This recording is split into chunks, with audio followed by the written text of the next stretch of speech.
I'm just trying to call them out. It feels like the right thing to do so people don't get hurt or fall trapped or, get molested, Yeah, shit that's like good. that.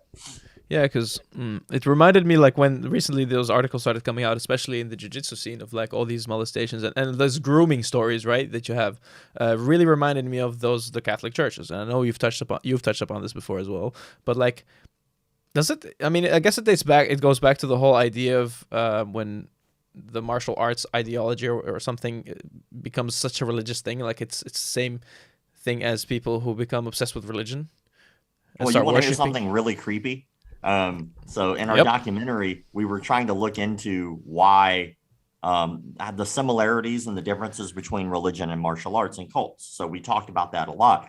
And Mhm. so we touched on the Catholic Church very specifically because I've been to Catholic Mass. So I didn't want to talk about something that was out of my wheelhouse. Hmm. And so I looked at Catholic Mass and I started comparing Catholic Mass to how you handle a martial arts class. And they are almost verbatim identical, almost identical. So check this out.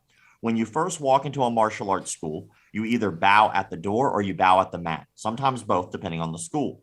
When Yep. you walk into a Catholic Mass, again, there's this strange duality here where sometimes there's a bowl of holy water and you kind of, I guess you could say, anoint yourself before you Mhm. walk forward, but also you could do that before you go into the pew, take a knee, do the same thing. So Yeah. it's very similar to martial arts.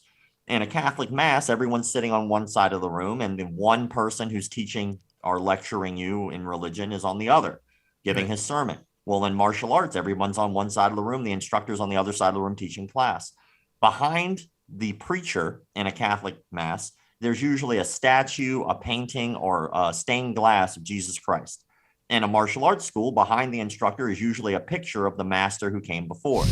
What do you do Yes. whenever you what do you do whenever you start a martial arts class? You typically bow to that picture. It's paying respects. What do you do before a Catholic Mass? You typically have some sort of a ceremony paying respect to Jesus Christ. What Hmm. happens in the middle of a Catholic Mass sermon? Everyone stands up, peace be with you. You shake each other's hands. You start introducing yourself to each other. What do you do at the end of a martial arts class? Everyone ends, you start shaking each other's hands. It is You bow. Yeah. almost identical to how a Catholic Mass operates. So the only difference that separates religion, martial arts, and a cult is the intent of the leader. The intent of the leader in a martial arts class should be to teach you self defense. That's it. Hmm. The intent of the person who is in charge of a Catholic Mass or a religious ceremony is to teach you about religion, right? Yep. The intent of the cult leader is to use any means necessary to take advantage of you for their own personal gain. Hmm. You could have a religious cult simply because the person in charge is trying to take advantage of you for their own gain. Same thing with a martial arts school. So, other than that, they're almost identical.